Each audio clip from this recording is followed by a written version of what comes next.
Thank you, Aaron. The meeting is now open to the public. Members, the committee is going to be recorded and broadcast throughout Parliament buildings and online. It's proposed that the oral evidence session with the Department of Justice on the proposed legislative consent memorandum for the Crime and Policing Bill will be recorded by Hansard. Are members agreed? Agreed? Yeah. Agreed. Thank you. As ever, we are obliged to declare any financial or other relevant interests that might reasonably be thought by others to influence our approach to matters under consideration. Anybody who's got an interest to declare in relation to today's business should do so now or when the particular matter arises in the meeting. Does anybody have any matters they wish to declare at this stage? Could I declare that I have an immediate family member who works in the legal profession? And also that a number of us are members of the Access to Justice APG. I think it's always better to just do the sweeping declaration. Danny? Yeah, member of the immediate family, works for the probation board. Thank you. That's great. Agenda item 3 is draft minutes. There's draft minutes of our meeting held last week, which was the 13th of March. That's pages 70 to 76 of your pack. Are members content that that's a true and accurate reflection of the proceedings of that meeting last week? Agreed? Right, then I'll sign the minutes. Item 4 is matters arising, of which we have none. Does anybody else have any matters arising? No, thank you. So item 5 then takes us to the Crime and Policing Bill, the Legislative Consent Memorandum, and we're going to receive oral evidence from the DOJ. Could I ask members to turn to pages 78 to 138 of their packs for relevant papers? Members, officials from the DOJ are in attendance for oral evidence on this LCM, and it was introduced in the House of Commons on the 25th of February this year. So I'd like to welcome Debbie Corrie, who is the Acting Head of Organised Crime Branch, Lorraine Ferguson-Coote, who's Head of the Criminal Policy Unit, Therese Murphy, Head of the Police Human Resources Policy and Policing Strategy and Engagement Branch, and Leslie McComb, Head of the Community Safety Partnership Branch.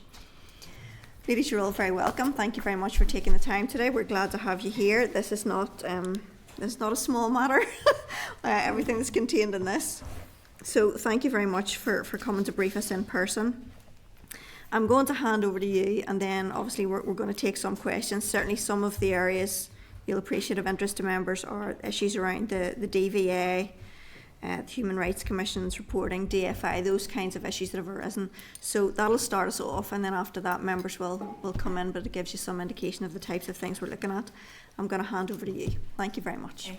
Thank you very much. Thank you, Chair, for the opportunity to come and talk to you today. If it's okay, I'll give an overview of about 10 minutes and then happy to take questions. And we've a range of policy colleagues with us today because, as you'll appreciate, it's a very wide-ranging bill. So thank you for the opportunity to come along today. At the outset, I think we should like to apologise and acknowledge the frustration that the committee will have had at the fact that we came to you very last moment. We did ask the Home Office if we could share the detail with yourselves at an earlier stage, but we're advised that as the content had been shared in confidence and given that it wasn't in the public domain, we were unable to do so. We did endeavour to make sure that you were aware that it was coming and provided you with information as soon as was possible. By way of background, members will be aware that my predecessor had briefed the committee on several occasions in relation to the former Criminal Justice Bill, which fell prior to the general election in the summer of last year. Since then, the UK Government has been working primarily through Home Office and the Ministry of Justice to firm up the content of their new legislative programme.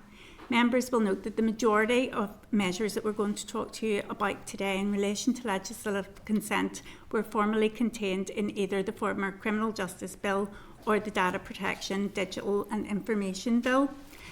A brief overview of the Crime and Policing Bill is that it was introduced on the 25th of February 2025. The purpose of it is to support delivery of the government's Safer Streets mission to halve knife crime, violence against women and girls in a decade, and increase public confidence in the policing and the wider criminal justice system. The majority of measures extend at introduction to England and Wales only, but there are several measures which also extend to the UK as a whole, and some of which fall into the transferred sphere. Currently, there are 11 measures which require legislative consent in order to extend the provisions to Northern Ireland, and they are either a mixture of reserved, accepted and transferred matters or fully transferred matters, and I'll come to those in a moment. We understand that the Home Office expects the bill to secure royal assent towards the end of this year. So the matters which engage the legislative consent process and require the agreement of the Assembly, on which we're seeking views, include clauses 32 and 33 and Schedule 5 of the bill. They would introduce a new offence of cuckooing, and that's where criminals would take over the home of another person and use it for criminality. Clause 37 is relation to offences relating to the possession of advice or guidance about creating child sexual abuse images, paedophile manuals. This amends the current offence of possession of a paedophile manual contained at section 69 of the Serious Crime Act 2015. This offence criminalises possession of any item that involves advice or guidance about abusing children sexually, but explicitly includes advice or guidance about zoonotic images. The new provision will close a loophole in relation to this offence and extends the definition of the current section of 69 offence to capture possession and guidance of producing AI-generated child abuse material. The third measure that extends the provisions contained at clauses 59 to 68 relating to the management of sex offenders. They aim to strengthen and streamline the current sex offender notification requirements, which are contained at Part 2 of the Sexual Offences Act 2003. Those requirements are more commonly referred to as the Sex Offenders Register and are automatically applied to offenders convicted of or cautioned for a specified sexual offence. They form an essential part of the offender risk management and are considered an invaluable tool for the police and in conjunction with other public protection authorities to manage the risk posed by sexual harm that an offender presents while in the community. And practically they enable the authorities to know the whereabouts of relevant offenders and to be able to respond to any matters arising as quickly as possible. The notification requirements have been operating in some form since 1997. They have been strengthened periodically and have helped ensure that they've kept pace with the changing nature of behaviours. They're managed on a UK-wide basis, and my colleague here will be able to provide further detail on those if that would be helpful. Just for the committee's information as well, a further measure included in the management of offenders provisions of the bill, which has been included for England and Wales and Scotland at this stage, but has been excluded for Northern Ireland, is the provision at clause 66, subsection 2, and it allows for restrictions to be placed on applications for replacement driving licences. This measure cuts across the Department of Infrastructure. Officials have been engaging with DFI colleagues, and the Minister has recently written to the DFI Minister to seek approval for extension to Northern Ireland in principle. Subject to the relevant approval, there would be the ability to include that provision at report stage during the bill, but that of course would be subject to a separate LCM. The fourth measure, which would require consent, would be clause 73. It relates to a new offence of spiking. The government is repealing sections 22 to 25 of the Offences Against the Person Act 1861 and replacing sections 23 and 24 with a single administering a harmful substance offence, including by spiking. It will be triable either way, and the aim is to increase public awareness that spiking behaviour is illegal and encourage victims to report incidents to the police. Clauses 74 and 75 then provide for a new offence of encouraging or assisting serious self-harm. It replaces a provision in the current Online Safety Act 2023 with a broader offence, and that would cover all means by which serious self-harm may be encouraged or assisted, including by any means of communication or in any other way. It will include direct assistance, such as giving someone a blade with which to harm themselves, and also encouraging or assisting harmful eating behaviours. So when engaging in a person suffering from an eating disorder has the potential to meet the threshold of serious self-harm. Section 78 and 79 of the bill introduce new offences relating to electronic devices for use in vehicle theft. This criminalises the possession, importation, making, adapting, supplying, offering to supply a vehicle device such as a signal jammer for use in vehicle theft or in the theft of anything within a vehicle. Clause 95 is about expanding the lawful purposes for which the police can access the GB DVLA driving licence database, and that enables the Secretary of State to make regulations to enable police and law enforcement agencies to access driver licence records held by the DVLA.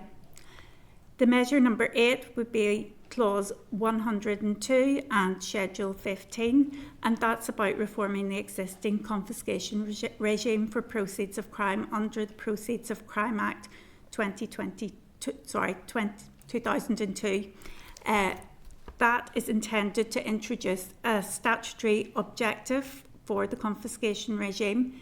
It will also enable better prioritisation of compensation for victims, create a procedure for the earlier resolution of confiscation, make it easier to restrain assets to preserve their value during an investigation, and extend powers to the Magistrates' Court to the Crown Court. It also introduces confiscation assistance advisors to enable appropriately qualified persons to be able to assist defendants with satisfying orders, allowing provisional discharge of confiscation orders where there is no realistic prospect of recovery, and clarifying the court's approach to hidden assets. Clause 103 also introduces cost protections in relation to proceeds of crime in civil proceedings, and that's really to mirror an approach taken in the Economic Crime Transparency and Enforcement Act 2022, which amended the Unexplained Wealth Order provisions in POCA. Measure number 10 is in relation to implementation of international law enforcement information sharing agreements. This is a future-proofing measure which ensures that UK agencies can continue to share information with overseas partners to facilitate mutual assistance in criminal investigations, and it's particularly important given the UK's exit from the EU. It provides for a negative procedure regulation-making power in implementing an international obligation for devolved administrations, which can be exercised if and when the opportunity or the need arises at some point in the future. The final measure in the bill that would require consent is at Clause 130, and it is for criminal liability where a senior manager commits an offence whilst acting in the scope of their actual or apparent authority for all crimes. This is known as Identification Doctrine Reform, and it replaces a provision in the Economic Crime Corporate Transparency Act 2023, which is limited to economic crime only. So not all of these measures will be commenced as soon as the bill receives royal assent, assuming, of course, that there is legislative approval given. For example, the reforms to confiscation to the Proceeds of Crime Act, they would be commenced on such a day that the Department of Justice should appoint. There are others which would have similar provisions as well. We appreciate that the committee would prefer to legislate locally for such measures. However, members will be aware that due to the extensive legislative programme for the rest of the mandate, it's unlikely that it would be possible to bring forward a number of those provisions in the same sort of timescales. The committee will also wish to note, whilst we have engaged with the Human Rights Commission at a very high level, this was mainly in relation to measures that had been contained in the former bill. However, we did ask them to comment on all of the measures which were transferred. I would stress that at that stage we weren't able to share the clauses with them, so it was just a high-level overview, and I understand that the committee will now, or the Commission will now start their own detailed scrutiny of the bill. As I've mentioned, we expect the bill will complete its passage towards the end of the year.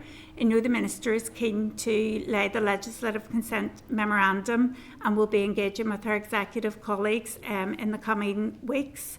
Once that memorandum is laid, the matter will then, of course, be referred to the committee for scrutiny as we work through the process, and we're very happy to come back at any point with further information or further briefings if that would be helpful. Committee members would also maybe want to note that there may be additional measures that the Minister may seek to extend to Northern Ireland. Some of those will depend on drafting capacity, but I would like to reassure you that that is something that we would come back to you with additional detail at the earliest opportunity that we can do so. And they would be separate to a second LCM, so very separate to what we're dealing with today, and we're not asking the committee to consider those at this time. So really that's a whistle-stop tour of the bill, and of course we're happy to take any questions. Debbie, thank you very much. Okay, members. I've got a list. I'm going to start with the Deputy Chair. Deirdre, go ahead.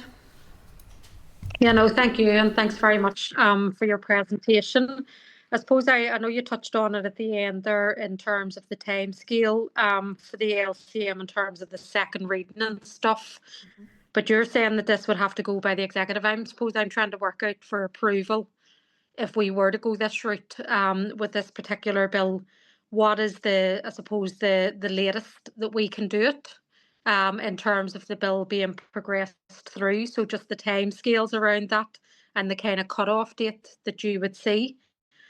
I have another question then in terms of, because I know you'd mentioned the Human Rights Commission, so I know it said that there were some concerns raised or they were looking at it, so I'm just wondering if they have provided you with a written update, and if so, if we can get that, because I would be keen to hear what the Human Rights Commission are saying in terms of the contents of this bill, and particularly those where we're looking for legislative consent to be given. And my other query is around, sorry, you touched on in terms of international law and sharing of information, and you talked about agencies, and I'm just wondering what agencies that includes. So who are the agencies? Is there a list? And also, is there a list of the agencies internationally that information would be shared with? And are there also safeguards that are built in terms of how that information is used and shared? And if we could be provided with those. And just the last wee one around the DVA, I'd be keen to understand what the current process is in terms of how the PSNI can access. And then obviously in terms of the changes that this piece of legislation would make. And again, keen to understand what safeguards are in place to ensure that it's not abused. And again, is it just the PSNI, or are there other agencies that would have access to that expansive database? Thank you. Okay, I think. Did you get a list of all those? I think I've got some, but if I miss any, certainly. Miss, I think Deirdre can come back in. Certainly. Okay. In relation to timings for the LCM, obviously there are timings laid down by the Assembly, and the Minister is keen to adhere to those as much as possible. I think we're very fortunate at the moment that we've come in at the very start of this bill. I know with the former Criminal Justice Bill, it was introduced sort of much later in the process. So I don't think timing should be an issue. We would be keen to lay the LCM at the earliest opportunity. So we obviously seek views today. The Minister will then formally engage with her executive colleagues, and we would want to lay that as quickly as possible. For a second LCM, I think, again, we're probably in a more fortunate position this time, because the last time I think the issues were they were hurtling towards the end of that mandate, and there were concerns that it would be constrained. At the moment, I think we would be looking to introduce a second LCM possibly towards May time, yeah. So again, there should be sufficient time to enable scrutiny to go through the process. Does that cover everything on timescales, or is?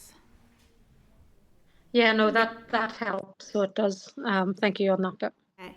In relation to engagement with the Human Rights Commission, we had a very high level initial engagement with Human Rights Commission. Various policy areas have also been engaging on a one-to-one basis. So it's not that we have just had one sort of engagement with the Commission. I don't think we have anything that we can share with you at this point in time, but we will be engaging with the Commission further as we go through the process. I know that they're starting their scrutiny of the bill.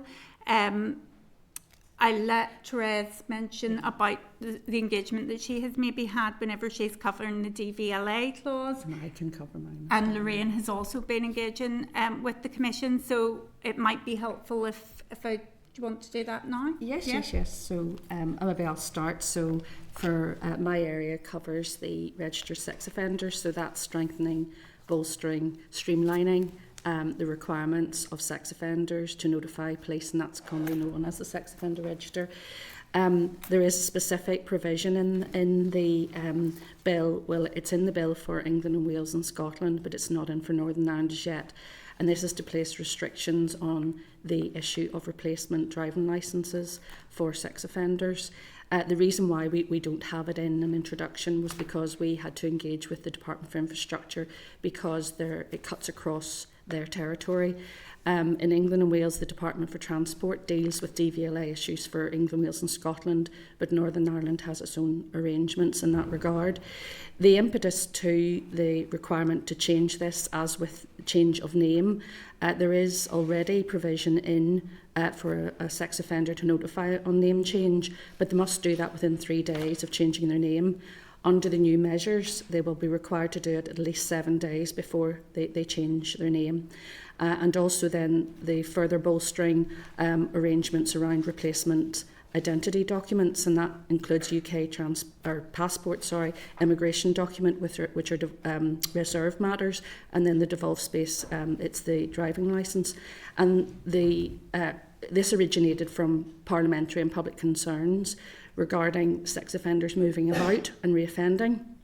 And there were several high-profile cases in England and Wales, which led the Home Secretary then, Suella Braverman, to announce addressing this and tackling this and pinning it down. And one particular lobby of the Safeguarding Alliance originates from Della Wright, the case of Della Wright, who was only 5 years old when she was raped by a sex offender who had changed their name 5 times. So it is, imperative that we pin this down and nail this down. As Debbie has set out, the sex offender register has been in place in some form since 1997, and we have strengthened it on a number of occasions through primary and secondary legislation. This particular provision, we would be keen, subject to, of course, the approval of the Department for Infrastructure Minister, to have this included in the bill, and we have an opportunity to do that, to instruct Parliamentary Legislative Council to do that for report stage, which I think is about the end of May. So the Minister we have engaged with the Department for Infrastructure at official level, and we've set out a number of information which concerns them. The particular area that concerns them is the making of supporting regulations which will set out the processes on which information will be shared across the police and the Department for Infrastructure. We're conscious this is sensitive information. Police have been doing this for some time, since 1997, and we would hope that they would guide the Department for Infrastructure, but all will be involved. We have the Department for Transport, the Home Office, we'll have the police, we'll have other police forces involved in this because this will be done across the whole of the UK.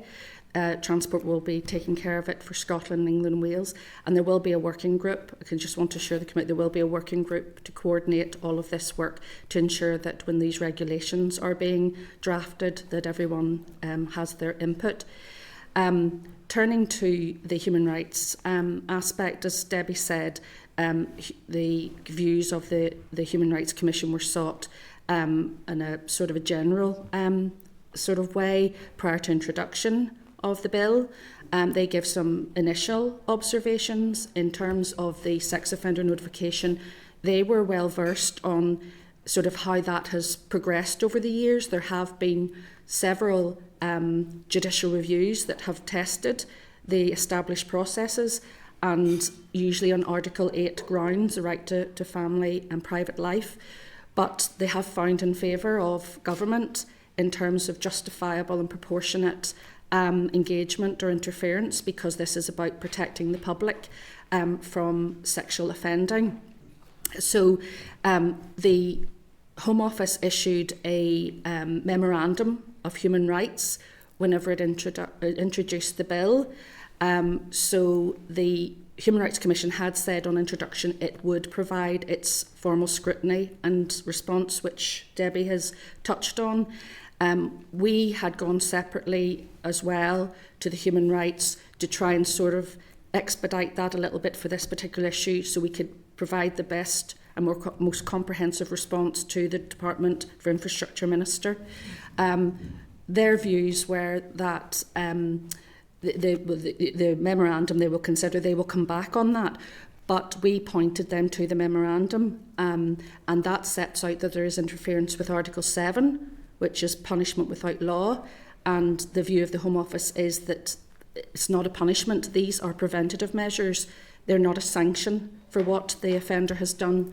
And in Article 8, they found it to be, as in the Home Office, putting this forward for debate, that it's justifiable and proportionate, and that aligns with a lot of the outcomes of judicial reviews across the board. So we're waiting on the formal human rights response on that. And just to touch on the Information Commissioner as well, that might be something you would be interested in. We're conscious too of the sensitivities to information that will be processed under this. So we have engaged with the Information Commissioner. Now, they have come back to say that their public affairs team in England and Wales have been engaged with the Home Office on this, and they feel it's a duplication of effort to do the same for us. But what they did say was that they were assured by the provision that is in this primary legislation that ensures that the making of these regulations, which will be the key to the processing of information and how that will be operated between the police and the Department for Infrastructure, DVA, that provides a sound basis in which data protection compliance has to be assured as going forward. So there's nothing that can go into regulations that contravenes the principles of data protection legislation. But as I say, PACE and I are very in tune with all of this, and they will be a key part of this.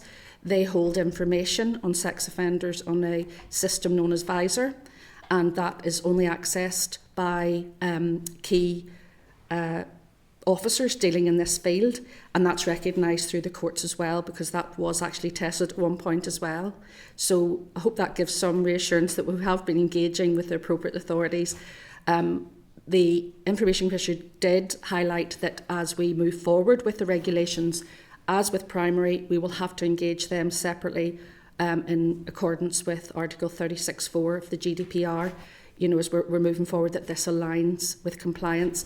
And we have, you know, been carrying out assessment on this, and we'll continue to engage with those particular authorities. So I hope that helps on that front.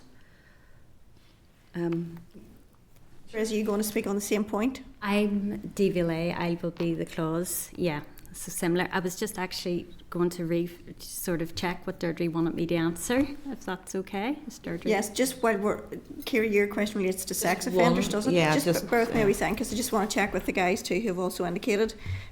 Appreciate, Deirdre, you've got other questions that we need to come to, but just while we're on the sex offenders bit, Justin and Danny, does your question relate to the sex offenders part?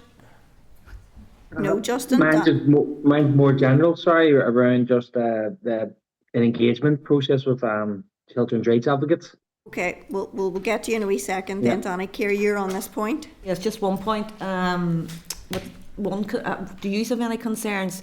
One concern that kind of popped out to me is the police are satisfied if the offender is low risk. This change would allow them to discharge the offender from their notification requirements without the RSO having to apply first. Could you Yes, this is the give more review of information on that? indefinite notification, and this is a scheme that has been in place since 2014, I think it was commenced, but the legislation that supports that was the Criminal Justice Act 2013, which amended the notification requirements. So all these amendments are done. It's all a bit of a patchwork quilt. And this really was in response to a Supreme Court judgment that found that having an indefinite period of notification didn't bode well with an Article 8 right to private life, and that there should be a review mechanism inbuilt. And there was a remedial order and action taken by all of the UK jurisdictions to include and legislate for a scheme which allowed the police to, a person to apply to police at a certain period, and that's 15 years for an adult sex offender and 8 years where offender has been a juvenile at the time of the incident. And they can apply to have their notification requirements discharged. But this is not done willy-nilly, and it's not done just on the basis of the police's views.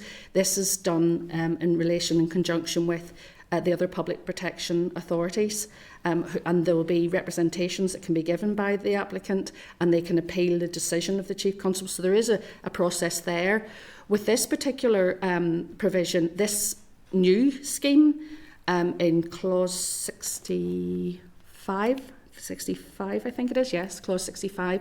This will run in parallel to the scheme where a person can apply, and it emanates from an independent review which the Home Office commissioned. An ex-Chief Constable, Mick Creedon, had said about looking at how they might make it more efficient in terms of the police management of sex offenders. And while it was remote to England and Wales, they did engage with the PSNI to understand their processes.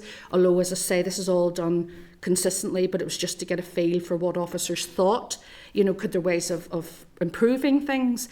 And what they found was they could do that because a lot of sex offenders, and indefinite notification is where someone's imprisoned for 30 months or more, so it's a fairly low threshold.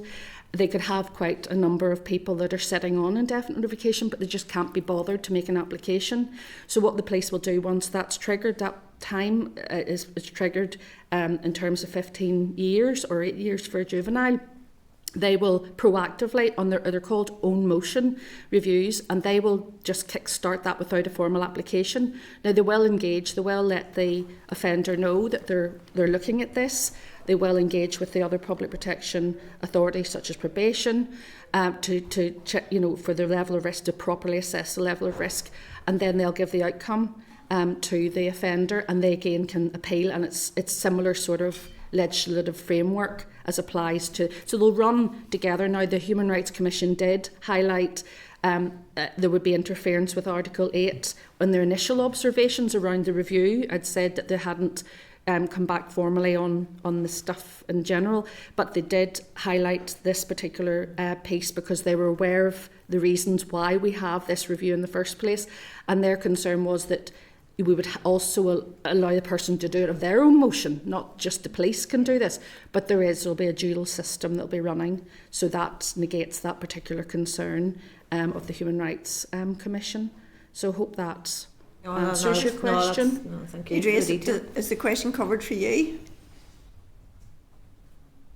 I appreciate For you've me, got more sorry, did you say? Yes, in terms of your initial question that related to the stuff No, about I think DVLA. I'm still unclear as to what the Human Rights Commission's views are, and what concerns, if any. So not just even pertaining to the DVA bit, and also how it's used at the moment. So what is it that the police access now, and what will change? And the issue, still around what other agencies. So I know the police has been mentioned, but are there other agencies that would have access? So I'm not clear still. I just haven't got to Therese yet. We're still on the sex offenders bit. Apologies. I was just covering off the human rights aspect to the replacement driving licences, and I'm conscious that there's a similar issue in terms of DVA with Therese, who will fill you in on that. Yeah, okay. So Yeah, just to start off, obviously I wasn't involved in the last bill and I've inherited this clause, so I'm hoping that any of the questions you ask, I've had to ask recently myself trying to get up to speed with it. So the purpose of this clause is to expand the lawful purposes of which police can access GB licensed database, and that most of the detail in this bill relates to GP licence holders only and not NI. So the similar provision, I think, was clause 27 of the final, and there was, I think, concern raised in terms of the data protection human rights at that stage. So following that, when this bill came to us, we asked the human rights to assess this clause as it was. So they had highlighted that the measures related to the collection, storage, processing, retention and disclosure of personal data, and there's an issue because it engages the Article 8 of the European Convention on Human Rights, Article 2 of the Windsor Framework and Article 7 and 8 of the EU Charter of Fundamental Rights. The report went on to make recommendations for the department, and we'd be happy to share that human rights report with you on this clause if it makes. They have recommended that the department ensures that the proposed data disclosure measures in Northern Ireland comply with the EU Law Enforcement Directive and uphold the data subjects' rights to erasure and information, and to clarify that the driving licence data access cannot be used for facial recognition with explicit safeguards to prevent arbitrary use. So we're currently at the minute engaging with the Home Office and the DSO on these issues. You had asked questions, Deirdre, I think, who can access this at the minute. So in terms of my understanding from my discussions with PSNI, so all services have access to DVA licensed and GB licensed for road safety purposes, and that is the case if you're pulled over at the side of the road, if you've been caught speeding, they can access, temporarily your licence detail to confirm who you are, but they don't have any other power beyond road safety at this point in time. The purpose of this clause is to extend the purpose in which they can use that, but this is only relates to GB licence holders only, and not NI holders. The changes that this will make will be, one of the examples I had asked PSNI for was, tell me how this would, help. And one of the examples would be, if there was an IP address linked to child abuse and it was connected to a property. So being able to identify and have images of persons living at that address through the DVLA database would be very useful, but it will only apply to GB licence holders only. And the process is shown to be, but if the process is shown to be effective in GB, there may be a request from PSNI in future years, but we just are unknown, we don't know at the minute. In terms of, you had asked what changes this will make, I think the current bill to access this data under road traffic is, I think in the legislation, and apologies if I get this wrong, is for under the use of constable, the office of constable. So I think this is going to extend it to a pony, and obviously just police staff. And I think it's just more clarification of the people that are accessing this data, and that's listed in the clauses on the face of the bill. In terms of a pony wanting access, I think their counterparts in England and Wales and Scotland all are having access to this. They just want to sort of be in similar power. The safeguards in place is, I think, is there has to be secondary regulations are going to be drafted by the Home Office, and the purpose of that is to regulise and clarify the access of the data, and through the Secretary it will be how the information will be used for policing and law enforcement. On top of that, there will also be a code of practice, and that will be to sort of establish the access to the driver will be subject to code of practice, and that the information is appropriately used. during the, it's on the face of the bill as it is now that Home Office must consult with the Department of Justice through those regulations and through that code of practice. So we will have a say on how that goes through.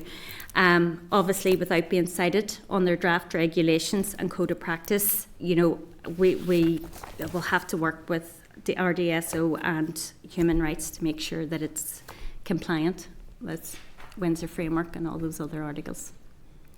I think that was all your questions, or was there? I think you'd also asked about the international law enforcement information sharing agreements. Just to say, we don't have policy colleagues with us from that team today, so some of that we might have to come back to you on, particularly in relation to a list as to who might be able to access that.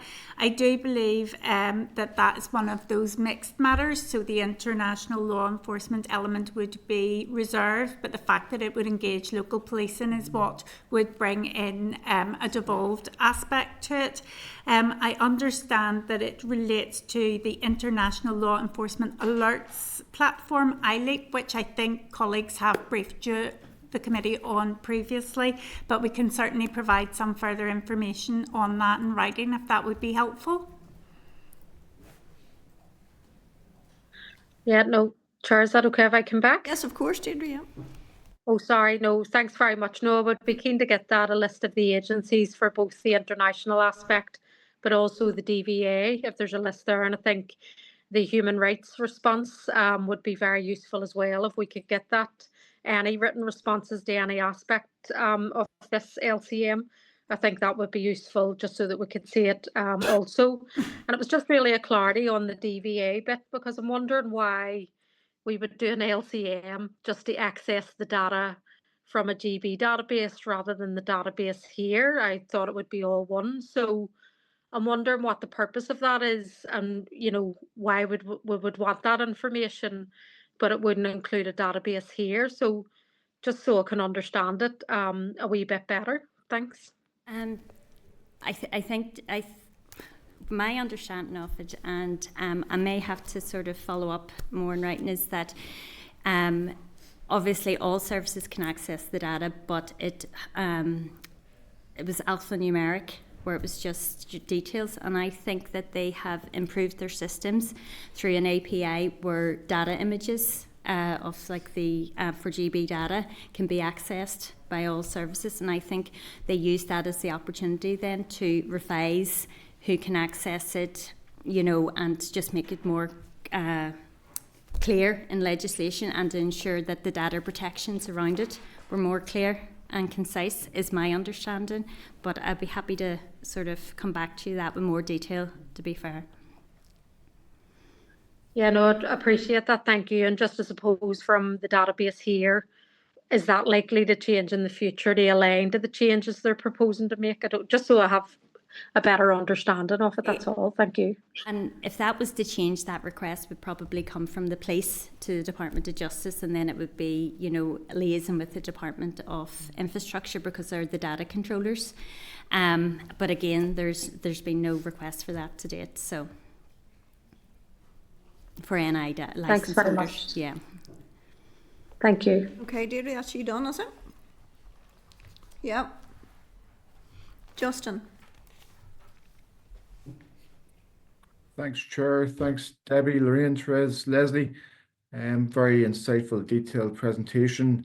My understanding is that there's a mechanism within this bill for banning of flying of paramilitary flags and displaying of paramilitary paraphernalia. Could you possibly comment on that, please?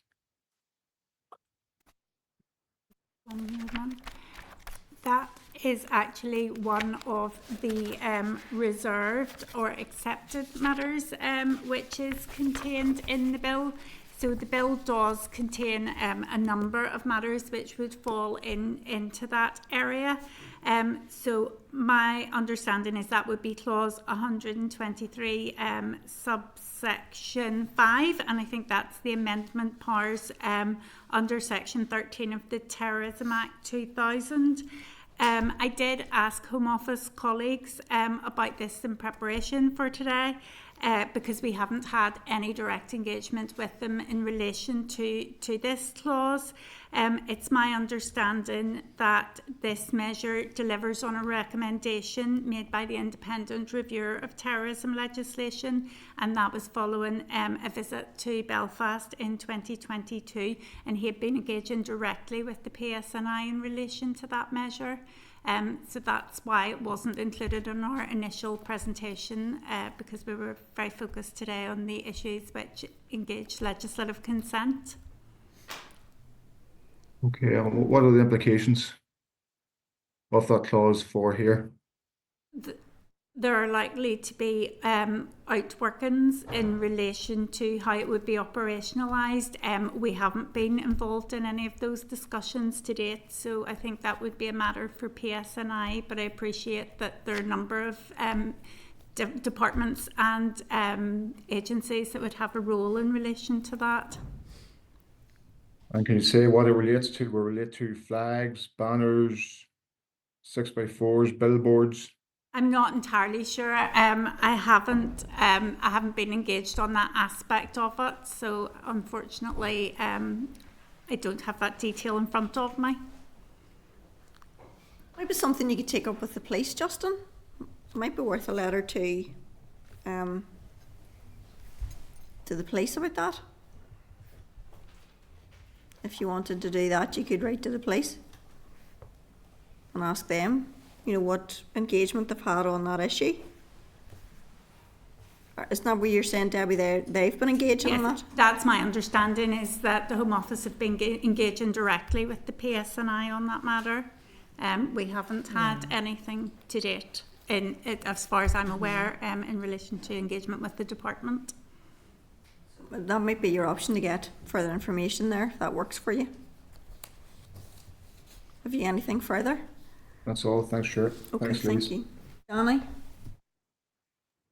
Thank you, Chair. And I was just thank you for the presentation. Just following on from what Georgie said around engagement. Just wondering what extent the department has engaged with children's rights advocates.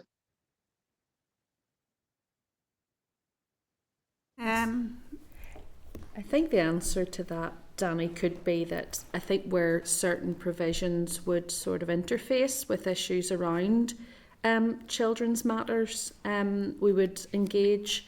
Certainly I haven't had any engagement as yet with any of those particular bodies on the Register Sex Offenders, for example. But I think as individual policy persons would see an interest from those particular bodies, then they would engage.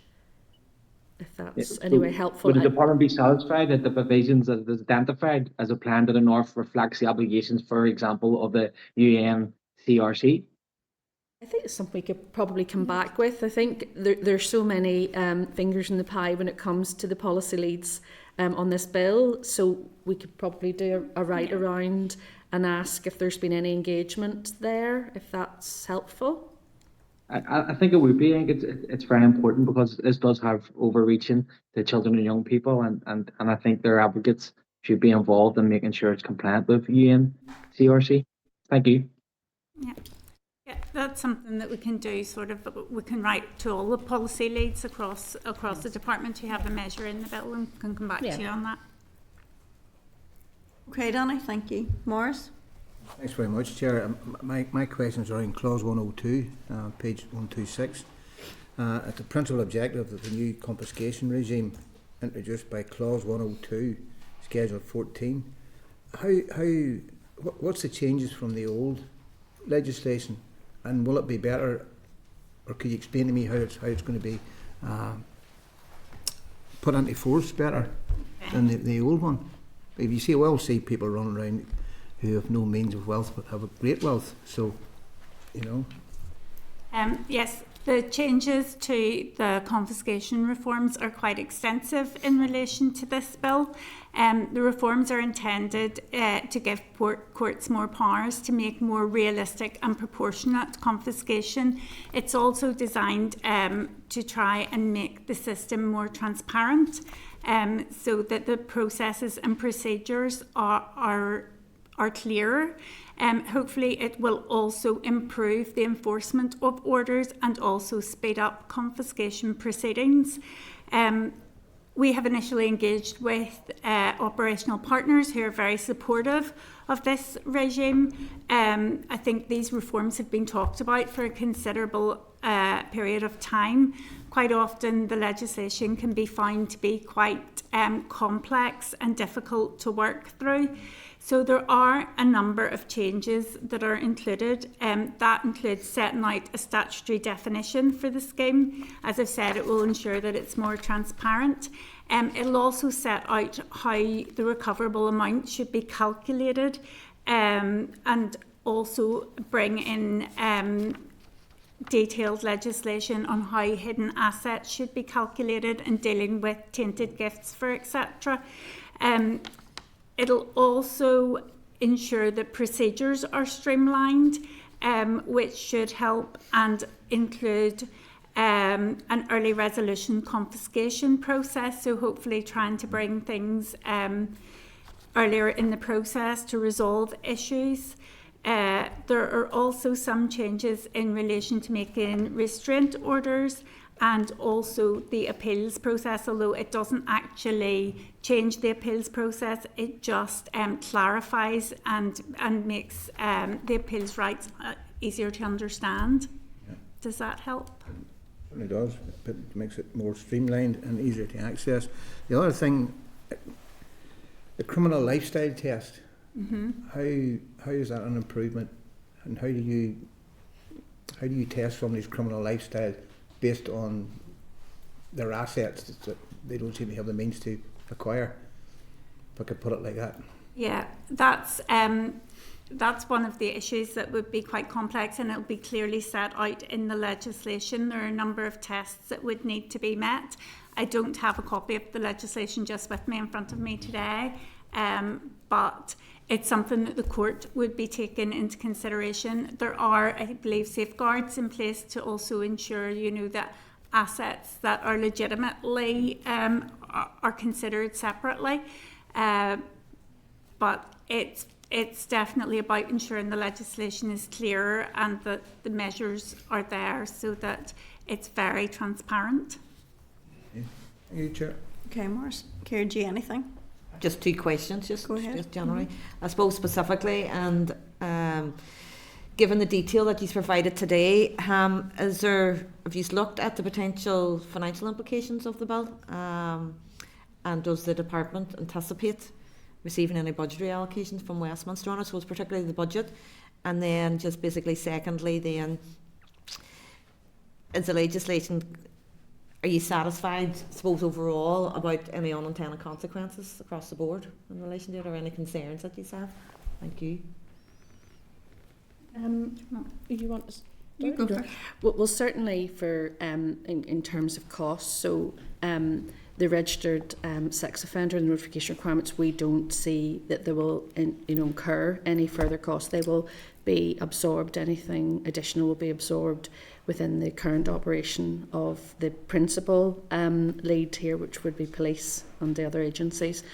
There are, because some of these measures have been developed as a consequence of efficiency, measures around virtual notification requirement, where a person doesn't have to go into police station, will offset some administration costs, for example. Certainly the bigger saving will be around the review of indefinite notification requirements, because there will be people there that the risk isn't there, and with the police carrying that out in their own motion, they would be able to cut down on the list. But that would only be, and it wouldn't be, it would only be where there isn't a risk of sexual harm to the person, to people and the public. So there will be measures like that. And there's another one whereby we will be aligning the list of prescribed police stations. Prescribed police stations are where the offender goes in to notify their personal details to police. Currently, under the current process in Scotland and Northern Ireland, we have to do it by statutory rule. So we're informed by the police as to what stations still hold for prescribed purposes, and as you know, the PSNI, their estate has reduced, and a lot of stations are not accepting members of the public, so that has reduced. So each time a station comes off, we have to provide a statutory rule, albeit via negative resolution. But this provision in the bill will offset the need to do that, because it can be done administratively by the police. They will publish a list. England and Wales had already moved forward on this, and we were able to come in and align with that, and Scotland as well, to make that more efficient. So there will be efficiency savings in certain areas across the bill, which will offset, but the expectation is there's no new money, and that this will be absorbed through, operational, current resources. Has that been checked with the police? With the notification requirements? With anything? With any part of this bill that's going to impact the police, has that been checked with them? Certainly I'm speaking for the sex offender side, for example, but Debbie will...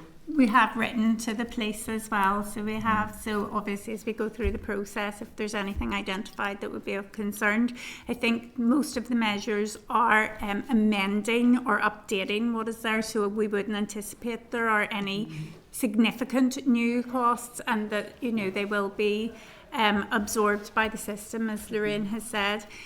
For example, in relation to POCA, we think that should streamline the process and that should help. You'd asked also about unintended consequences. Just on sorry. on that one there, Yes.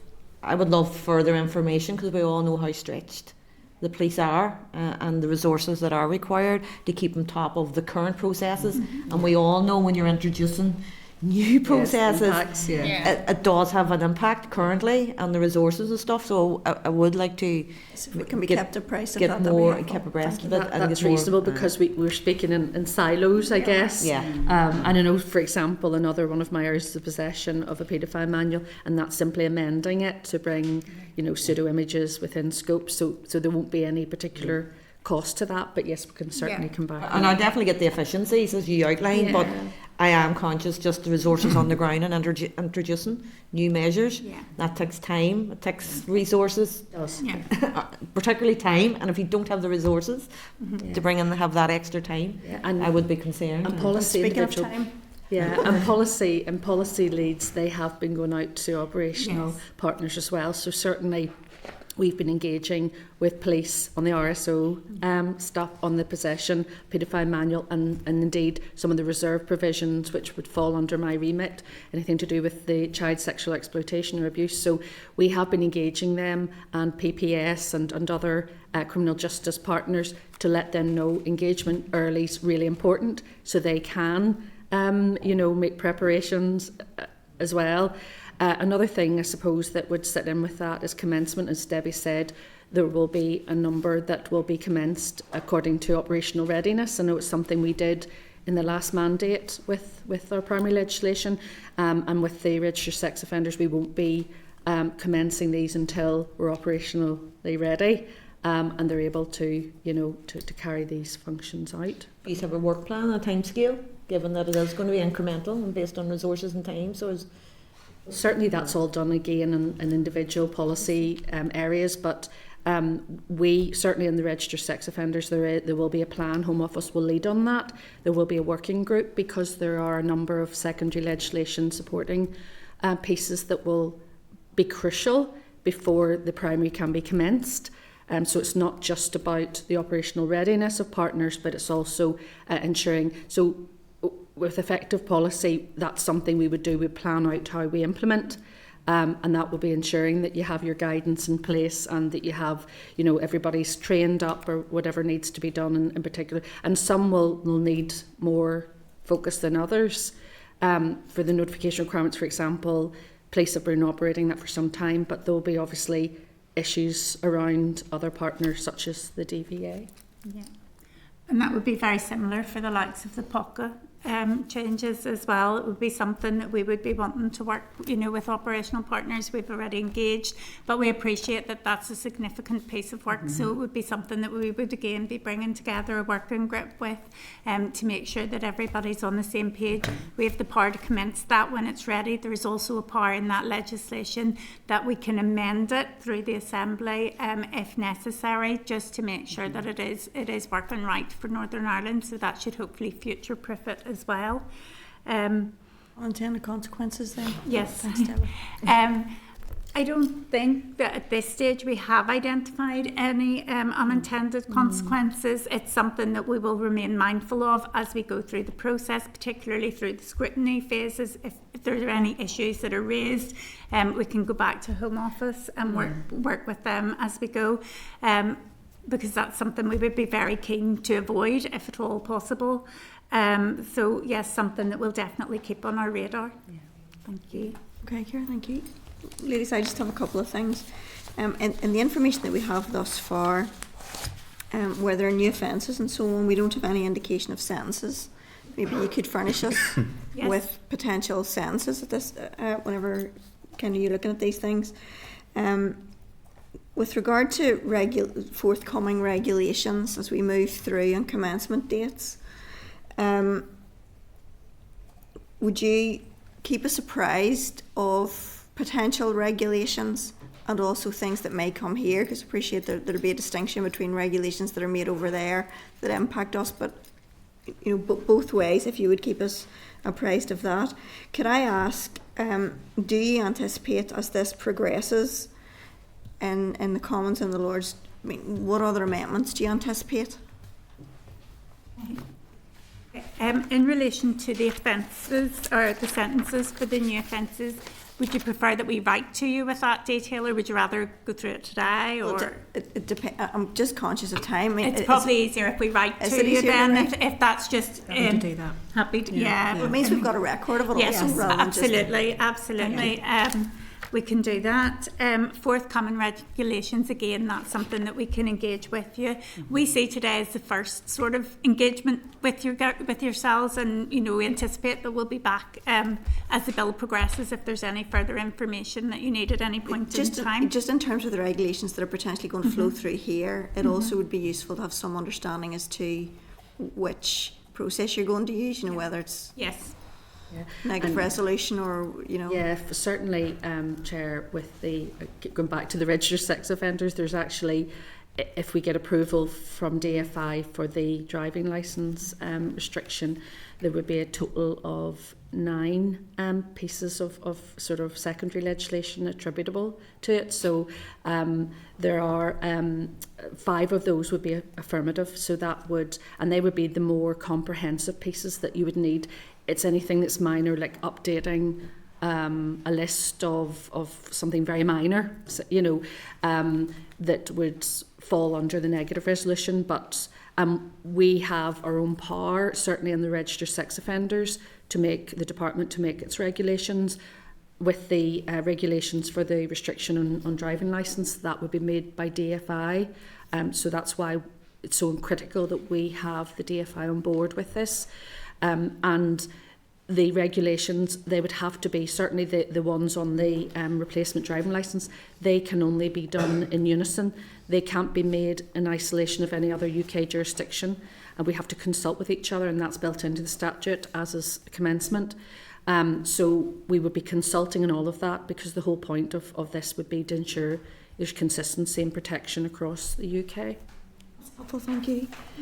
Let me see. Yes, sorry, we're out of amendments. Yes, further measures which may come forward in relation to a potential second LCM. As Lorraine has said, there would be the driver licence amendments in relation to registered sex offenders scheme. The Minister's also looking at the child exploitation measures which are in the bill at the moment, and that includes some prevention orders as well. There is also a potential offence in relation to fine-tuned AI models designed to produce child sexual abuse material, and a child abduction measure as well. There are also stroking orders on conviction and acquittal guidance to police on disclosure. There's potentially a board and advisory list which would be coming, and access to remotely stored data, and that is all that we would be aware of at the moment. But some of those would be dependent upon drafting capacity at Home Office's end as well. But they would be the measures that at the moment we would be looking at to So you're extend. anticipating that those will come up by way of amendment, and you would adopt those, and you're looking at that, you said likely what, May, the end of May, didn't you say? Probably, yes. Timings for that wouldn't really be confirmed at the moment, but we Yes. will give you as much notice as possible and engage at the earliest possible opportunity. Particularly now the bill's in the public domain, you know, we're able to do that a lot easier now. Yes, I just had one other issue then, because most of the other stuff has been covered off. The one thing I wanted to check was about virtual notification of RSOs in certain circumstances. What do we envisage those circumstances might be? It's just where the risk, it depends very much on the risk of that individual. So on initial notification, the first time they do it, there will be no opportunity to do it virtually. But it's just, I suppose, for police, they would have to assess the risk and whether there's any, I suppose, consequences to someone doing it virtually as opposed to in person. And that would be done and tailored on an individual basis. That assessment will be done on that basis. So we'll get a bit more time to look at that one too, will we? Yeah. No, that's really good. Okay. Does anybody have anything further? No? All done? Ladies, thank you very much. Very much appreciate that. It's very wide in scope, so we're grateful to you for coming to kind of give us a bit more detail. And no doubt this will not be the last engagement we'll have on it then. Thank you very much. Thank you. Thank you. Much appreciated. Go ahead. Members, if I could ask you to turn to agenda item 6, which is the Justice Bill to written paper. If I could ask you to look at page 140 of your pack.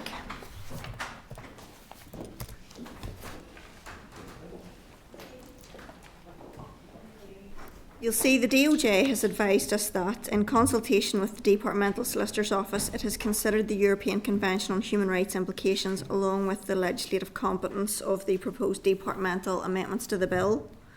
The Department has stated that it's satisfied the bill is not incompatible with any of the Convention rights. The Department has provided a table as a high-level overview of the Convention rights that it considers to have been engaged by the proposed amendments, and has offered an explanation of how what is contained in the amendments provides for compatibility with the ECHR. Are members content to note that paper? Justin, I see you've got your hand up.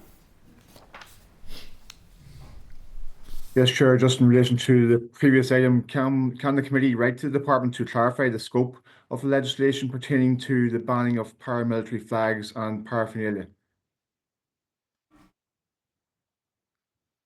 That one's not for the department. That's what our issue is. It's the police are dealing directly with the Home Office on that, and the DOJ is not involved. So it might need to be a question. I mean, are members content that we would write to the police and find out what engagement they've had with the Home Office on this particular issue? Would that cover you, Justin? Yeah, I just think we need clarification of what the actual scope of the legislation is for here, given what was discussed. Yeah. That's fair enough. Members content we'll write to the police and find out? Yeah. Thank you. Okay, that's grand. Right, so Thank you, back to our written paper. So are members content to note this paper? Or do you have any issues with the paper? No, all okay? Yeah. Okay, then can I remind you that we'd previously agreed that all papers related to the bill will be published on the committee's webpage. Are members content that we publish this on the web? Thank you. Members, in relation to the call for evidence, our call for evidence on the bill and the amendments is due to close tomorrow, which is 21st of March. Thus far, we've had 10 submissions via Citizen Space and 2 have been sent directly to the committee. 2 organisations, the Human Rights Commission and Include Youth, have asked to provide their submissions after the closing date, so essentially they've asked for an extension. Can I take your views on whether you want to extend the survey on Citizen Space for another week or another 2 weeks, just to afford people an additional opportunity, or do you want to close it down? Sure. Deirdre? Yeah, no, I would agree. If we'll have the time to extend it out. I mean, it's a wide-ranging bill that we're struggling with, so I think just to give that extra time to see if we'll get any more responses in. 2 If that's weeks? okay. 2 weeks? That would take us to the 4th of April. Members content? Can I just ask, we don't need to extend the committee stage for that to happen? No, that's fine then. Yeah, I think 2 weeks. Once is the grand. committee stage is set, it's set, so all we can Just- do with that is report earlier, but we can't go beyond it. Yeah, just thought that would be quite laborious if we were to go and extend it again just for 2 weeks for a survey, but that's fine then if not. Because there's still other work we can do Yeah, no, that's in the grand. interim period. Also, members, the informal event we've discussed with young people. Committee staff have been liaising with Include Youth and VoiPic about that informal event. The organisations have asked that it's scheduled for after the exam period. So, I mean, that's fair enough. You can understand. We don't want to be a distraction. Also, they've indicated that actually the young people would welcome an opportunity to come to Parliament buildings. We had initially intended to go to them, but I think they would rather come to us. So, presume members are content with that, yeah? So the Lawn Gallery is available on Thursday the 3rd of July, and that would be our final meeting day before the summer recess. So my question to you is, are you content for an event to be arranged for Thursday the 3rd of July, or we can arrange an event during the first week in summer recess? So that would be essentially any stage up to and including the 10th of July. Those are the options. Deirdre, did you indicate there? Yeah, no, I'd be happy with that Thursday the 3rd. I'm just conscious you're getting closer to, I suppose, the summer and the 12th and things like that. For us in Belfast, it's maybe a busier period than maybe other areas, but if people are content with the last committee day on the Yep. Members agreed? Yep. Fair enough. Chair, given that we are having it up here, have we thought of numbers, and can we extend out to other youth organisations, or? I think we can look at it. Maybe we can have a discussion next week about it. Would that help? Yeah, we can do, Chair, yeah. To organise, can it? Right. Yeah. Also, members, we had talked about a roundtable event with grassroots organisations. So we'll have an update around options, and that'll be provided at next week's meeting, so we can combine that. Is that okay? Yeah. Thank you. Agenda item 7 is the statutory rule 2025-35, the Police Trainee Amendment Regulations Northern Ireland 2025. Can I ask you to turn to page 158 of your pack for this? Just to advise, the rule's going to lapse. The Police Trainee Amendment Coronavirus Regulations Northern Ireland 2020, which came into operation on the 10th of April 2020 and provided the Chief Constable with the ability to early attest trainee police officers as a response to the ongoing coronavirus pandemic at the time. The rule is subject to the negative resolution procedure. The examiner of statutory rules raised no concerns regarding the technical aspects of the statutory rule in her report that was published on the 7th of March. And at our meeting on the 21st of November 2024, we indicated that we were content with the proposal for the rule. The Department has confirmed there's been no changes to the policy content since the SL1, and as far as I understand, this rule was never invoked anyway. So are members content with the statutory rule? content. Yep. Right, then I'm going to put the question.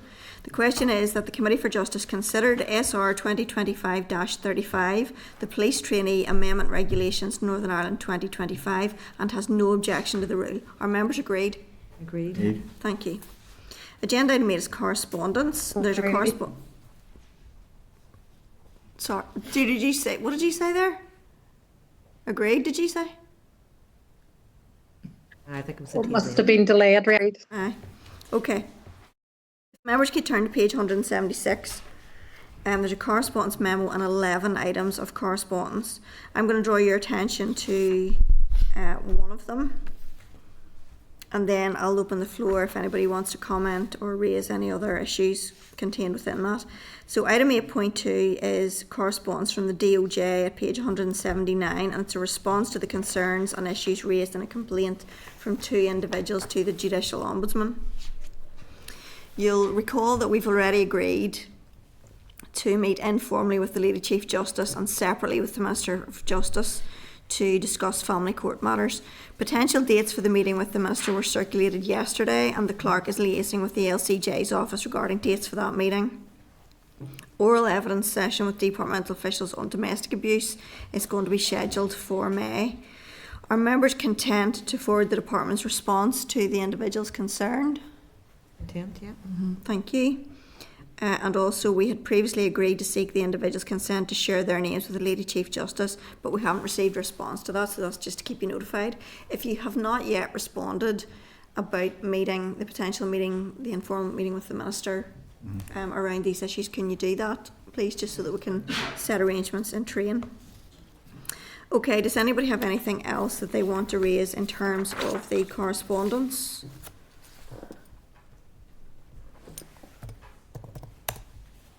I suppose I just had one thing, well no, a couple of things maybe. Let me just check. Yeah, the search and rescue thing, that's helpful information there. I think what that indicates is that, well, it's good to see that the department's doing a review, and I think that our questions have triggered that review actually. You can see from that there's essentially a pie of £100,000, and presumably that does not change, but we need to check whether that changes if there are additional organisations. So I'm glad to see that there's a review. I'm glad to see that they're considering whether or not it's a closed shop, but you can see from that there's potential for people to be disincentivised from actually admitting others. So the review is useful and timely. And I presume the department will keep us up to speed with what's going on there. And certainly we could ask for that, just to see what the outcomes are of that review.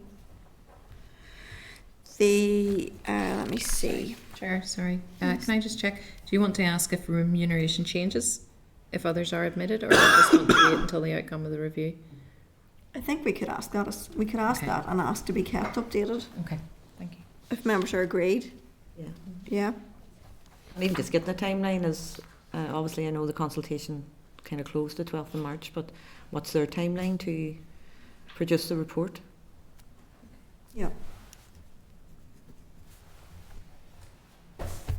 Okay, is there anything else on correspondence? No? Okay, thank you.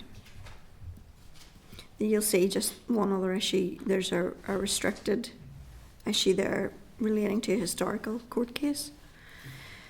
The difficulty for us is that we've done as much as we can there, which is a shame for the people involved, but I suppose ultimately now it's up to the rest of the people who have been contacted to establish what, if anything, they can do. But I would ask members to note that that's restricted. Agenda item 9 is the Forward Work Programme. That's at page 321 of the meeting pack, and there's an updated committee, there's a DOJ one at 321, and then our own one starts at page 322 of the pack. There's a couple of things on this. We've got quite a schedule on the 10th of April already, because we are due to have the police in to give evidence on the bill and the youth assembly. Now I suspect we're going to have a lot of time with the police, and then we've got the youth assembly on top of that. So the department's wanted to give us 3 written briefings there. One is the legal aid remuneration, the other one is the proposed consultation and court fees, and the third is the outcome of the consultation and the draft legislative proposals for victims and witnesses of crime bill. I think that's too much for one agenda, and I would seek your agreement to put off that third item, which is going to be substantial, and I think we would want to give that proper and due consideration. So that's the outcome of the consultation and the draft legislative proposals for victims and witnesses of crime bill. That's the Minister's due to bring that later in the mandate, so I think putting that off for a couple of weeks isn't really going to make any difference in that space. So would members be content if we were to move that and try to work it into the programme at some stage in May? Are members content with that? Yeah. I just want to make sure we give these things proper consideration, and if we start to cram things in, then we're doing a disservice to ourselves, but also the subjects at hand and the people who are impacted by them. Deirdre? Sure. Yeah, I was just looking at that one on the 10th of April as well, just the scheduling for the oral briefings with the police and, as you say, the youth. I'm wondering, do we switch them round and take the... I'm conscious of a large focus of our questions is going to be on with the police. Do we either tell the youth assembly to come a bit later, because I'm just conscious of it's young people sitting about, or do we take them first and then take the police after? So to maybe even for the team to have a wee think about that. I had raised the same Or issue just- myself. Kathy, do you want to speak to that? Yeah, I was going to talk to the police. I know whenever I first arranged for the PSNI to come, they had said they would be up first, but I thought exactly the same.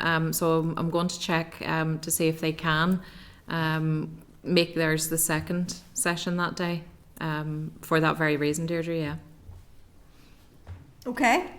Members content?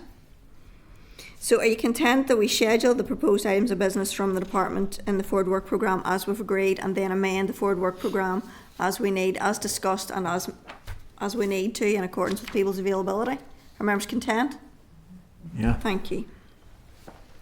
Agenda item 10 is chairperson's business, and if you turn to page 333, you'll see that the Minister has written to the Deputy Chairperson and me about bringing forward legislative provision for a deep fake offence in Northern Ireland, and she has invited us to a meeting to discuss this further, and that has been arranged for Tuesday the 1st of April. First of all, I presume that you're happy enough with that, but secondly, could I ask if there are any issues that you particularly want us to raise with the Minister around this issue? I mean, it will come to committee anyway, but just as we're having our initial conversation, are there any issues you want us to raise with her while we're at the meeting? What's she intently do with the social media companies that publish deepfake videos, stuff like that there? Yeah. Okay. I think it was referenced in the debate that's in the letter as well, Chair, but I think for me, especially the deep fake pornographic images which are being used to abuse people, particularly women, I think that was raised during the debate, and I think that's very concerning, and also the impact of child sexual abuse deep fake as well, I'd be very concerned about. Yeah, there's a huge problem in that space on the basis that, and certainly, But there needs to be dialogue with the companies that actually allow that type of stuff to be published in their platform. yeah, there's no doubt. So we can raise those things. There had, through the policing board, I'd been on a visit to the NCA, and they were saying, in terms of their investigations, at this point, they're not clear now whether it's actually a real child. So even that delays how quickly they can react to things, because they need to establish, is this a real child or is this an image? But either way, even members of this House have been subject to fairly horrendous deep fake pornographic images. So certainly yes, all of those issues, but I didn't want us to go into that meeting without scoping out if the committee had particular issues. So that's great, that's helpful, thank you very much. Agenda item 11 is any other business. We don't have any, do any of you? No. Then agenda item 12 is date, time, place of next meeting, and that's going to be in here next Thursday, which is the 27th of March at 2 p.m. Thank you very much, members. The meeting is adjourned. Committee Room 30, sound.